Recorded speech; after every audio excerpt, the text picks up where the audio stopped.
Students, आज हम सीखेंगे chapter 13 congruence of triangles practice set 13.2. First question, in each pair of triangles given below, parts shown by identical marks are congruent. State the test and the one-to-one correspondence of vertices by which triangles in each pair are congruent and the remaining congruent parts. तो students यहाँ पर हमारे पास pair of triangle given है और उसमें identical marks देकर है और हमें आइडेंटिफाई करना है कि ये जो ट्रायंगल है ये कौन से टेस्ट से कॉन्ग्रेंट है और हमें बताना है इसमें वन टू वन करेस्पॉन्डेंस और रिमेनिंग कॉन्ग्रेंट पार्ट्स. तो चलिए हम स्टार्ट करते हैं, कैसे सॉल्व करना है देखते हैं. तो यहाँ पर सबसे पहले हमें एक बात ध्यान में रखना है कि जब भी हम यहाँ पे दो ट्रायंगल सिलेक्ट करेंगे, वो जो ट्रायंगल के नेम्स रहेंगे वो हमें वन टू वन करेस्पॉन्डेंस के अकॉर्डिंग ही सिलेक्ट करना है ताकि आगे मिस्टेक्स न हो. तो यहाँ पर हम देख लेते हैं एम का जो करेस्पॉन्डेंस है, एम का वन टू वन करेस्पॉन्डेंस हो जाएगा यहाँ पे टी, एस का वन टू वन करेस्पॉन्डेंस हो जाएगा बी और टी का वन टू वन करेस्पॉन्डेंस हो जाएगा एम. तो ये एक ट्रायंगल मिल गया हमें और ये एक ट्रायंगल मिल गया, तो हम ये दो ट्रायंगल सेलेक्ट कर लेंगे. ट्रायंगल ले लेंगे हम एम एस टी और दूसरा ट्रायंगल ले लेंगे हम टी बी एम. अब हम आइडेंटिकल मार्क्स चेक करेंगे. तो इस दो राइट एंगल ट्रायंगल में जो हाइपोटेनस है वो कॉमन है दोनों में, तो हम यहाँ पे लिखेंगे hypotenuse M T. Hypotenuse M T दोनों में भी कॉमन है, तो यहाँ लिखेंगे hypotenuse M T congruence to, यहाँ पे एम टी लिखा है तो यहाँ पे टी एम लिखना होगा हमें. तो हम लिखेंगे hypotenuse M T congruence to hypotenuse T M. अब नेक्स्ट सेगमेंट देख लेते हैं. Segment S M S congruent है यहाँ पे एम एस, तो यहाँ पे देखेंगे हम एम एस लिए हमने यहाँ पे, तो यहाँ हम क्या लेंगे टी बी. तो हम यहाँ लिख लेंगे seg M S congruent to seg T B. अब नेक्स्ट एंगल देखे है यहाँ पे congruent right angle, so angle S बीच में आना चाहिए, तो हम यहाँ पे ले सकते हैं एंगल टी एस एम भी ले सकते हैं और एंगल एम एस टी भी ले सकते हैं. तो हमने यहाँ पे ले लिया angle T S M. T S M लिया हमने, तो यहाँ हम क्या लेंगे एंगल एम बी टी. तो यहाँ पे हमने ले लिया M B T. So angle T S M congruence to angle M B T. तो ये जो ट्रायंगल है ये कॉन्ग्रेंट रहेंगे by hypotenuse side test. Right angle है यहाँ पे, तो ये कॉन्ग्रेंट रहेंगे हाइपोटेनस साइड टेस्ट से. अब यहाँ पे हमें लिखना है अंडर द करेस्पॉन्डेंस. तो हमने जो ट्रायंगल सिलेक्ट किए हैं वो वन टू वन करेस्पॉन्डेंस के अकॉर्डिंग ही सिलेक्ट किए हैं, तो हम यहाँ पे डायरेक्ट लिख देंगे M S T one to one correspondence to T B M. Okay. अब जब भी दो ट्रायंगल कॉन्ग्रेंट होते हैं तो उसमें जो 6 एलिमेंट्स होते हैं वो भी कॉन्ग्रेंट होते हैं. 6 एलिमेंट्स में 3 साइड्स और 3 एंगल्स आ जाएंगे. तो अब हमें यहाँ पे एक दो साइड और एक एंगल मिल गया है ऊपर में, तो अब हमें यहाँ पे मिलने चाहिए 2 एंगल और एक साइड. तो अब हम देख लेते हैं रिमेनिंग कौन से कॉन्ग्रेंट पार्ट्स रह गए हैं. तो ये जो साइड है ये है एक रिमेनिंग साइड, तो हम लिख लेंगे सेक एस टी. सेक एस टी लिया आपने एस टी, तो यहाँ पे आप क्या लेंगे फिर बी एम. तो यहाँ पे हम लिख देंगे seg S T congruence to seg B M और यहाँ पे लिखेंगे आप करस्पॉन्डिंग साइड्स ऑफ कॉन्ग्रेंट. हमें 2 एंगल मिलने चाहिए, तो अब एंगल एम है और एंगल टी है, तो पहले हम एम एंगल देख लेंगे. तो एम एंगल लेने के लिए एंगल एम बीच में आना चाहिए, तो हम कैसे ले सकते हैं एस एम टी भी ले सकते हैं या फिर हम टी एम एस भी ले सकते हैं. तो हमने यहाँ पे एस एम टी ले लिया एस एम टी. तो यहाँ पे देख लेंगे हम एस एम टी, तो यहाँ पे क्या लेंगे फिर हम बी टी एम. तो यहाँ पे ले लिया हमने बी टी एम और रीजन क्या डालेंगे यहाँ पे corresponding angle of congruent triangle. दूसरा जो एंगल है वो टी है, तो अब टी बीच में आना चाहिए, तो हम ले सकते हैं यहाँ पे एस टी एम. तो हमने अगर एस टी एम ले लिया तो यहाँ हम देख लेते हैं एस टी एम, तो यहाँ हमें लेना पड़ेगा बी एम टी. तो हम यहाँ लिख लेंगे angle S T M congruence to angle B M T by corresponding angle of congruent triangle.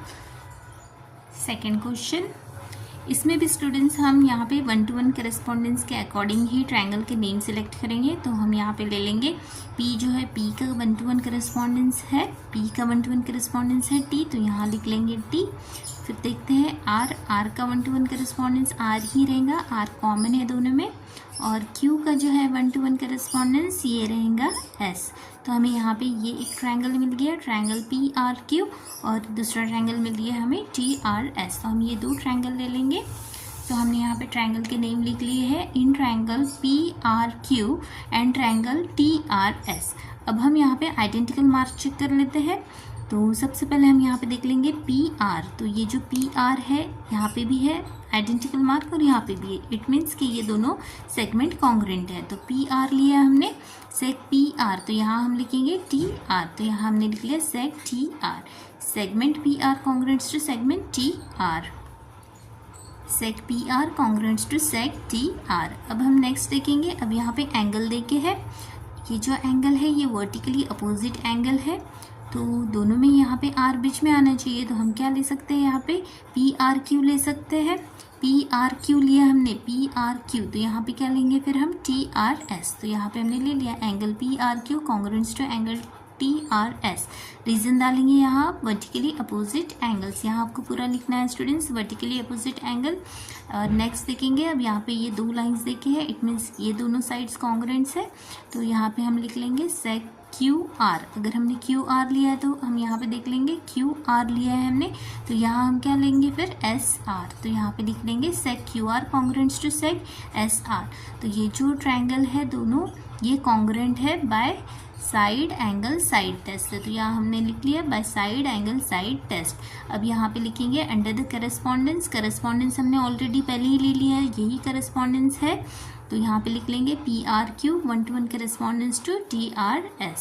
अब रिमेनिंग कॉन्ग्रुएंट्स पार्ट भी हमें लिखना है, यहाँ पे देख लेते हैं हम, ये एक जो साइड है ये एक रिमेनिंग साइड है, तो यहाँ पे लिखेंगे हम PQ। अगर हमने PQ लिया है स्टूडेंट्स PQ, तो यहाँ हम क्या लेंगे फिर TS, तो यहाँ लिख लेंगे seg PQ congruent to seg TS। Reason डालेंगे corresponding sides of congruent triangle. अब दो एंगल मिलने चाहिए हमें, ये एक एंगल R हो गया, अब एंगल P और एंगल Q मिलने चाहिए, तो एंगल P बीच में आना चाहिए, P ले रहे हैं हम, तो एंगल P बीच में आना चाहिए, तो हम क्या ले सकते हैं QPR ले सकते हैं, QPR। अब आपको डायग्राम में चेक करने की ज़रूरत नहीं है, दूसरा ट्रायंगल हम यहाँ देखेंगे। अगर हमने ले लिया यहाँ पे QPR, तो यहाँ पे क्या लेंगे फिर आप STR, QPR congruence to angle STR। Reason डालेंगे corresponding angles of congruent triangle. और एक एंगल बाकी है, R हो गया, P हो गया, अब Q बाकी है, तो Q के लिए हमने ले लिया PQR, Q बीच में आना चाहिए, तो हमने ले लिया PQR। तो यहाँ देखेंगे हम PQR लिया हमने, तो यहाँ हम लिखेंगे TSR, angle PQR congruent to angle TSR। यहाँ पे भी रीजन डालेंगे corresponding angles of congruent triangle. Third question, again students हम इसमें 1:1 करस्पॉन्डेंस लेके हम ट्रायंगल सेलेक्ट कर लेंगे, नेम ऑफ द ट्रायंगल। तो हम यहाँ पे लिखेंगे D का करस्पॉन्डेंस D मिलेगा हमें, C का करस्पॉन्डेंस C मिलेगा, बिकॉज DC जो साइड है वो कॉमन है दोनों ट्रायंगल में, और H का जो करस्पॉन्डेंस मिलेगा हमें F मिल जाएगा यहाँ पे। तो हमें ये एक ट्रायंगल मिल गया DCF और दूसरा मिल गया हमें DCF, तो हम ये दो ट्रायंगल ले लेंगे। तो हमने यहाँ पे लिख लिया इन ट्रायंगल DCH और दूसरा ट्रायंगल है हमारा DCF। ओके, अब हमें देखना है इसमें आइडेंटिकल मार्क में कौन सा एंगल किसको कॉन्ग्रुएंट है और कौन सी साइड इसको कॉन्ग्रुएंट है। तो यहाँ पे देख लेते हैं पहले एंगल, यहाँ पे ये जो एंगल H है ये कॉन्ग्रुएंट है एंगल F के साथ, तो हमें यहाँ पे H एंगल बीच में चाहिए, तो हम क्या लिख सकते हैं DHC। तो यहाँ पे हमने DHC लिया, तो यहाँ फिर हम क्या लेंगे DFC, तो यहाँ पे लिख लेंगे हम angle DHC congruent to angle DFC। अब दूसरा एंगल देखेंगे हम, यहाँ पे एंगल C देखे है, तो अब C बीच में आना चाहिए, तो हम क्या ले सकते हैं DCH ले लिया हमने, DCH। तो यहाँ पे क्या मिलेगा फिर हमें DCF, तो यहाँ पे हमने लिख लिया angle DCH congruent to angle DCF। दो एंगल हो गए। अब ये जो साइड है ये दोनों में कॉमन है, तो हम यहाँ पे लिखेंगे seg DC congruent to seg DC। तो हमें ये दो ट्रायंगल कॉन्ग्रुएंट हो जाएंगे DCH congruent to DCF by angle side test. और यहाँ पे हम लिखेंगे under the correspondence DCH 1:1 correspondence to DCF। अब रिमेनिंग कॉन्ग्रुएंट्स पार्ट देख लेते हैं। ऊपर हमें दो एंगल और एक साइड मिल गई है कॉन्ग्रुएंट, अब हमें यहाँ पे एक एंगल और दो साइड मिलनी चाहिए। तो एंगल देख लेते हैं हम, रिमेनिंग एंगल D है यहाँ पर, तो D बीच में आना चाहिए, तो हम लिख सकते हैं HDC, सी, तो यहाँ हम क्या लेंगे फिर एफ डी सी, तो यहाँ हम लिख लेंगे angle H D C congruence to angle F D C, reason डालेंगे corresponding angles of congruent triangle. अब दो साइड मिलनी चाहिए हमें, तो यहाँ पे सी एच ले लेते हैं हम, साइड सी एच, तो यहाँ पे हमें लेना है फिर सी एफ, तो यहाँ लिख लेंगे हम sec ch congruents to sec cf, reason डालेंगे corresponding sides of congruent triangle.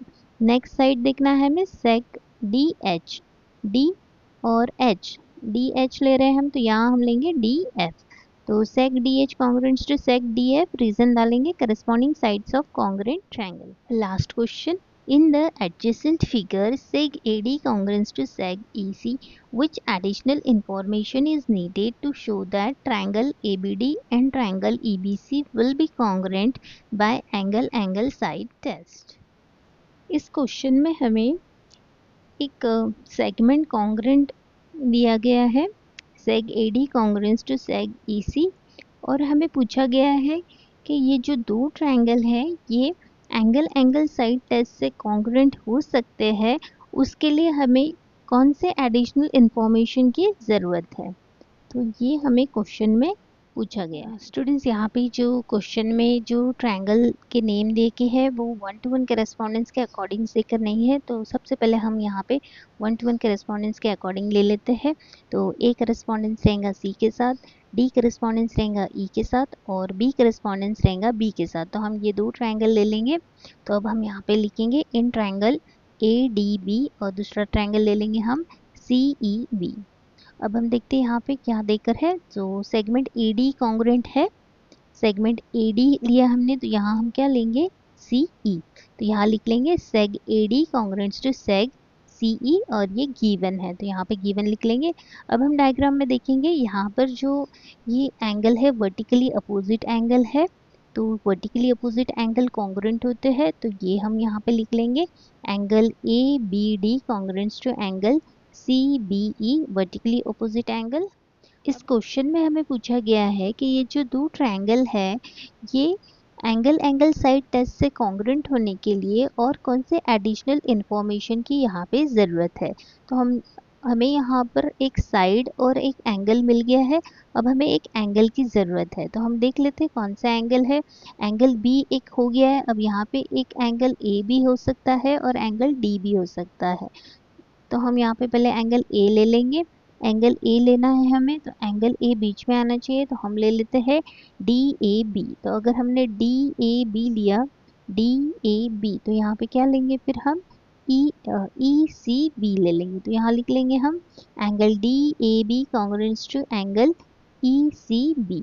ये एक एंगल और एक एंगल डी भी हो सकता है, तो हम डी का भी ले लेंगे, तो डी के लिए हम क्या करेंगे, डी बीच में आना चाहिए, तो ए डी बी ले लेंगे, तो ए डी बी लिया, तो यहाँ पे क्या लेंगे फिर सी ई बी, तो यहाँ पे लिख लेंगे angle A D B congruence to angle C E B. ये एंगल भी हो सकता और ये एंगल भी हो सकता, आप ये दोनों में से कोई भी एक एंगल लिख सकते हैं।